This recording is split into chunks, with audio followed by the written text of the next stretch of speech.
Years ago, when I was looking through operas and I wanted to sing Ermione, and I wasn't sure if it would ever come up because it's such a rare opera.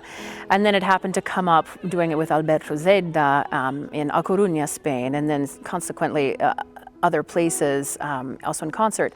And when they asked me to do this, I thought, how interesting for it to come up at the place where it was birthed. And I think, especially on the 200th anniversary, and I think that's a very special sort of occasion to be here for.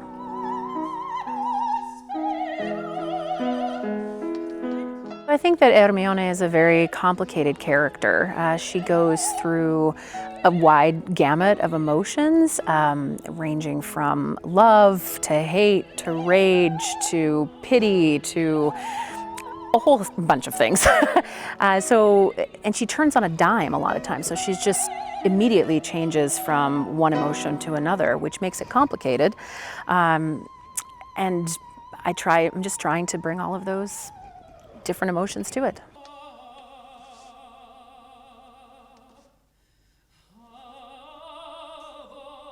Andromaca è una regina che possiamo ritenerla sconfitta a livello politico di guerra, ma non sconfitta a livello etico, morale. Gli hanno ucciso il marito, il suo popolo è prigioniero, suo figlio è prigioniero e l'unica cosa che la tiene in vita per se stessa è l'etica da parte di una madre regina di dover salvare il proprio figlio.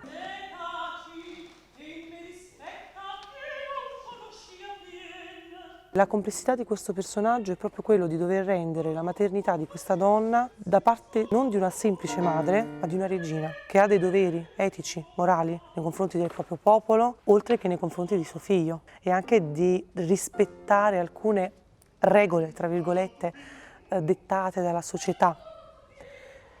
E in questo caso vediamo proprio il conflitto di questa donna interiore che tiene in sé, quindi vediamo una grande forza femminile, cosa che adoro, soprattutto nei personaggi rossiniani perché vediamo tantissimo la forza della donna. E qui in Andromaca vediamo questo conflitto che poi alla fine va a vincere perché lei riesce a far sopravvivere il suo figlio accettando un matrimonio, ma lei dice allo stesso Pirro, tra sé e sé, dice mi avrai ma mi avrai fredda, priva di qualsiasi sentimento, di qualsiasi azione nei tuoi confronti. E poi morirò ai tuoi piedi, però intanto lui avrà detto che il figlio sopravviverà, quindi lei avrà fatto tutto, avrà salvato il figlio e avrà rispettato anche il marito andando nell'aldilà.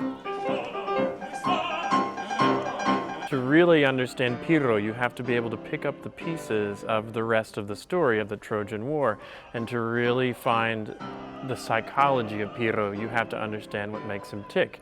I mean, his father, Achilles, is probably the most famous war hero of all time. And Pirro is, he's no civilian. He took part in the war. He conquered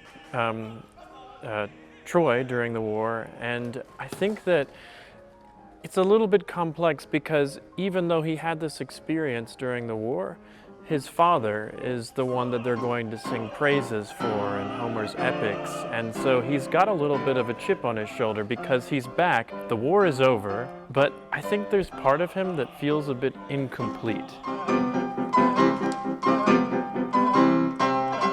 He wants to really conquer Andromaca, and he can't really come to terms with who he is because he should be ruling with Ermione by his side. But it's so difficult for him because he sort of wants to rule alone and to be the hero that everybody really talks about. So it's an incredibly complex character. Oreste è un personaggio un po' controverso, un personaggio un po' strano anche dal punto di vista della logica intellettuale. È un personaggio che nasce come un personaggio innamorato, però alla fine impazzisce per amore. e pur di riuscire in qualche modo a conquistare l'affetto e l'amore di Ermione, uccide Pirro, uccide Andromaca, uccide Astianatte e fa veramente una strage. Trovo che Ermione sia un'opera estremamente difficile e complicata da cantare, da mettere in scena e da dirigere, ed è sicuramente forse una delle opere più difficili a livello interpretativo anche soprattutto, perché è un'opera dove si passa da un tenore lirico, poi c'è il baritenore, il ruolo di Ermione è un ruolo che può essere fatto dal soprano, ma forse anche da un mezzo soprano con gli acuti, quindi è un ruolo un po' strano da questo punto di vista, però trovo che sia un'opera geniale, veramente geniale, incredibile. It was important for us to have like a grand representative space which doesn't show too many personal things, so it's almost like a public space, but very representative. The story is almost universal. It can happen like at any time, even today.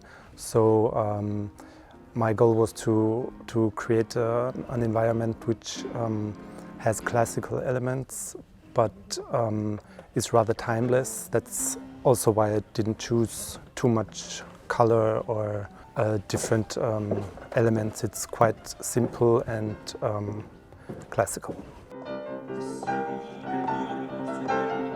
Un'opera in cui Rossini non pensa al pubblico, non pensa a nient'altro che a fare un pezzo di teatro che lui sente. Quindi è un esperimento continuo, va contro tutte le regole dell'epoca, è un'opera che è di rottura ad ogni livello, quindi è sì difficile ma estremamente stimolante, eccitante ed è una sfida magnifica. Nel percorso di questa scrittura l'essere umano viaggia attraverso tutti i momenti della propria debolezza, quindi è molto un'opera che si basa sul desiderio di quello che non si può avere e anche sull'ineluttabilità di certe scelte. Nessuno dei personaggi scende a compromessi e quando non si scende a compromessi il risultato è inevitabile. Il lavoro che abbiamo fatto noi di messa in scena con il mio team e con i cantanti è di togliere una serie di filtri, quindi abbiamo eliminato tutta una serie di orpelli che potevano in qualche modo interferire con la storia. Abbiamo creato un mondo novecentesco, possiamo dire, di non specifica collocazione temporale, che indaghi su noi stessi fondamentalmente, che indaghi sul potere che è disposto a sacrificare la sorte di molti per il bene di pochi. Parliamo della storia di un leader capriccioso che per amore di una donna è pronto a scatenare una guerra, quindi parliamo di un leader estremamente moderno e contemporaneo. La cosa meravigliosa di Rossini è che ha questa leggenda di essere un compositore gioioso, gioviale, mangione, in realtà si va a scavare, un uomo nevrotico con tantissimi contrasti, con tantissimi conflitti, che mai decide di smettere di comporre, ma che a un certo punto della sua vita non riesce più a scrivere. Tanta è la tensione, tanta è la pressione, tanto è il successo che a un certo punto lui cede. Diventa un grande animatore culturale ma non riesce mai a trovare il modo di mettere in scena altre opere e in questa opera si sente particolarmente la nevrosi, la tensione, la difficoltà di comunicazione con l'altro, quindi è un Rossini molto scuro, è un uomo molto introspettivo, estremamente intelligente.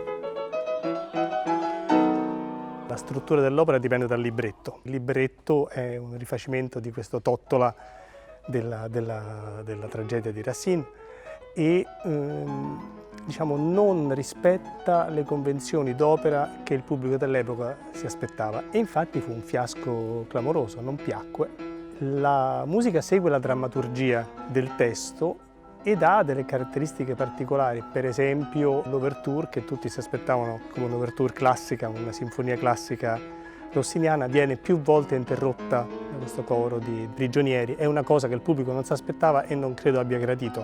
Altre cose di struttura, come per esempio tutte le opere di Rossini hanno un grande rondò finale, hanno una grande scena che ci si aspetta di avere alla fine e Rossini la mette in un altro posto dell'opera, la sposta in un punto in cui il pubblico non se l'aspettava. In più, diciamo, c'è moltissima declamazione e in fondo non tantissimo canto, diciamo, brillante, canto di agilità. Insomma, Rossini già è sulla via del Guglielmo Tell, già è sulla via delle grandi opere francesi, anche se ancora non sono arrivate, ed è in un punto di svolta del suo stile per il quale il pubblico napoletano dell'epoca non era ancora pronto, ma neanche il pubblico in generale. E infatti questa musica verrà riciclata per altre opere successive e si è dovuto aspettare il XX secolo per vederla di nuovo sulle scene.